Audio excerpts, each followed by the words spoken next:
is News at 4 on Leadership Television. My name is Winifred Ugbebo.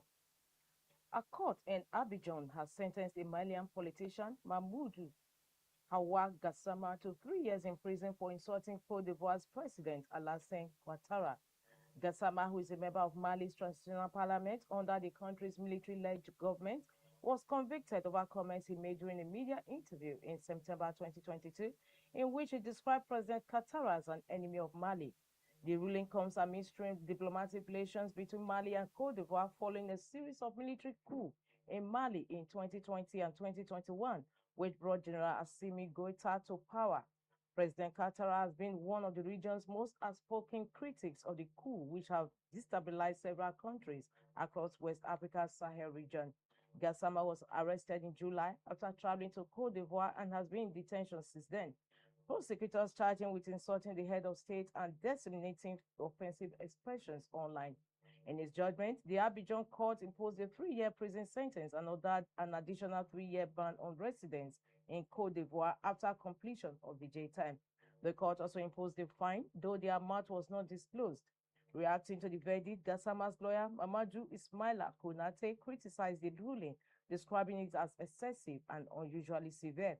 Gassama is known for his outspoken political views and previously served as an opposition lawmaker during the administration of former Malian President Ibrahim Boubacar Keïta, who was ousted in the 2020 military coup. In other news, the federal government has approved 14.6 billion naira for the procurement of modern boats and ferries to replace unsafe wooden vessels and improve safety and efficiency on Nigeria's inland waterways. The approval was disclosed by the former managing director of the National Inland Waterways Authority, NIWA, Mr. Bola Oyebamji, during a courtesy visit by the Coalition of Maritime Journalists in Osun State. Oyebamji said the boats and ferries will be deployed to major rivering states, including Niger, Benue, Kogi, Kwara, and Kebbi, where waterways remain vital for transportation, agriculture, and commerce. He explained that the project is aimed at reducing accidents, improving passenger safety, and strengthening food supply chains by allowing farm produce to move faster and cheaper from rural communities to urban centers. According to him, outdated wooden boats and unsafe practices have long contributed to fatal accidents on inland waterways. He noted that while wooden boats account for about a quarter of safety challenges, human error is responsible for nearly 70% of accidents. Oyebamiji also highlighted efforts made during his tenure to prioritize staff welfare, stakeholder engagement, and safety awareness, stressing that improved supervision and training remain critical. Now, the governorship candidate of the All Progressives Congress in Osun State, he urged media to continue supporting reforms anchored on transparency, accountability, and people-centered leadership. The Bauchi state government has approved the payment of monthly stipends to imams and pastors across the state, irrespective of religious sect or denomination. The approval was reached during a meeting of the Bauchi State Economic Council, presided over by Governor Bala Mohammed.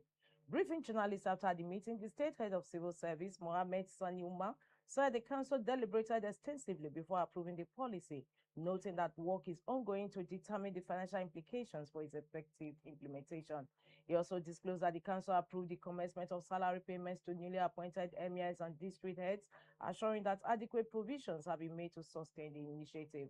Meanwhile, the council also reviewed the state salary administration process, which led to the discovery of more than 3,000 ghost workers.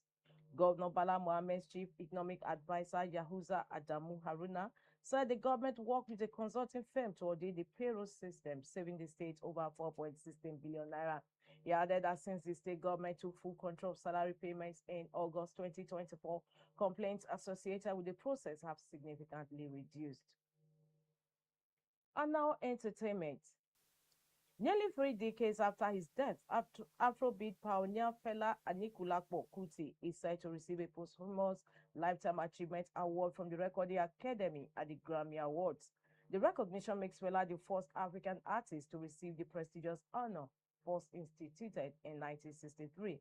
Fela's son, Seun Kuti, welcomed the development, describing it as long overdue and a validation of his father's lasting influence on global music and culture. Longtime friend and former manager of the late musician Ricky Stein also hailed the honor, noting that African music is finally receiving the global recognition it deserves. The award comes amid growing global appreciation for African music, driven by the worldwide success of Afrobeats. In 2024, the Grammys introduced the Best African Music Performance category, while Nigerian artists continue to dominate global charts and nominations. Born Olufela Olusegun Oludotun Ransom Kuti, Fela was not only a musician but also a first political activist and social critic who used his music to challenge corruption, oppression, and military rule in Nigeria. Over a career spanning nearly 3 decades, he released more than 50 albums and pioneered Afrobeat alongside drummer Tony Allen, blending African rhythms with jazz, funk, and politically charged lyrics. And that concludes the news at 4 on Leadership Television. For more, log in to www.leadership.ng. Don't forget to follow us on all our social media handles. Wishing you a beautiful weekend ahead. Thanks for joining us.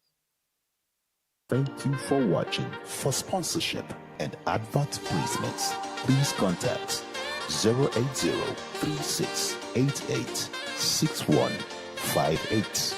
Last Word Leadership Podcast Studio. You have the last word.